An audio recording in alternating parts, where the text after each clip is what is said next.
how do you manage like running efficient processes, Peter, with the idea of customer service?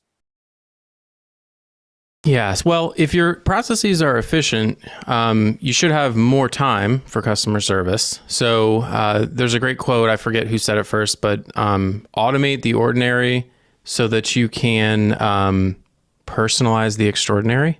And when you're dealing with property owners, if you're not having to manually refigure out how to do a lease renewal or a move-in or a move-out process, or you're not having to like help a team member because you've documented your processes, you have more time to spend with your property owner clients on unusual issues that come up or just being more responsive in general.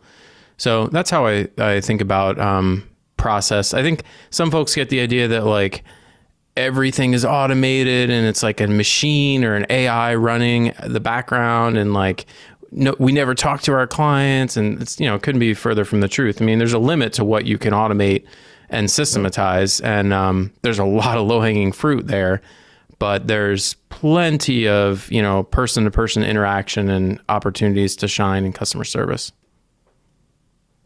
I think my look, I've been here for a year and a half, but some of what I've come to realize is that owners and residents, they actually have like, I know, like there are obviously extremes, but the reality is that there's seems to be relatively low expectations of property managers in the industry. Like, you know, if you go and you look at industry-wide, you know, Google ratings or Yelp ratings and other things like that, like the reviews aren't great.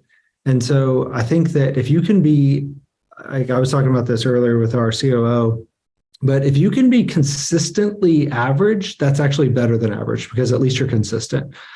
You know, so finding ways to just like do the same thing, like write a process and do it the same every time, and then like try to iterate and get better.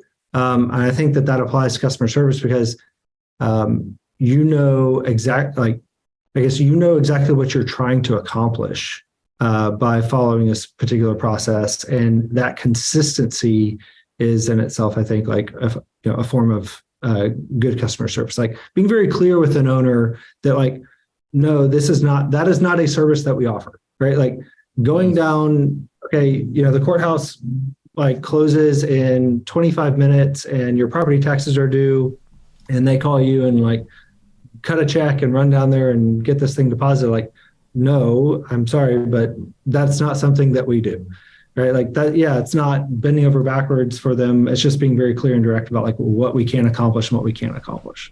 You couldn't agree more. And I got to give credit to Jordan Moyla here. He's got a great quote. He says that process is downstream of policy. You will never have great processes if your policies, such as we don't run down to the courthouse, you know, aren't locked down. So you as a property manager have to define, both for yourselves and in writing in your management agreement, what exactly you're going to do for your property owner client and what you're not going to do. We actually have a whole section in our property management agreement that says the following is excluded from our scope of service. It's got all kinds of crazy stuff like outbuildings. You know, we're not responsible for sheds, and we don't handle like your personal mail that got delivered to the property, and we won't do tax appeals, and we won't handle your you know, mortgage payment. Like there's a whole list of them. And until you're clear in your own mind what you're going to do and what you're not going to do, both for clients and tenants, you're not going to be able to process your way around that problem, the problem of not having it clearly defined. And so, you know, you have to feel out your local market and figure out what's customary and ordinary in that area, and probably do those things.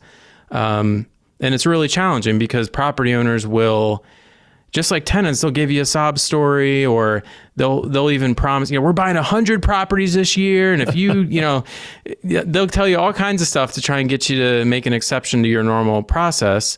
But it's never worth it. It's literally never worth it. And I've been tempted and gone down that road 3 or 4 different times, you know, for different owners. Sometimes it's a friend of mine, or it's a big client, or it's, you know, whatever.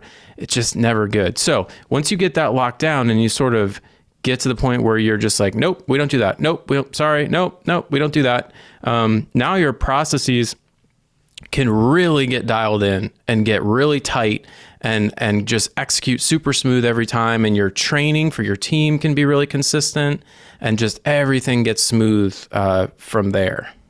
Yeah, I think you learn a lot of that through experience, right? So if you're a newer property manager and you're trying to build your business, the temptation is to want to go and do everything for the owner because you want to keep them happy. So you become that boutique manager. They've got your cell phone, they're texting you at night, and you're willing to do anything until you realize you can't do everything, and it starts really destroying you and messing with you, and it really throws off a lot of your business. So you learn a lot of that from experience.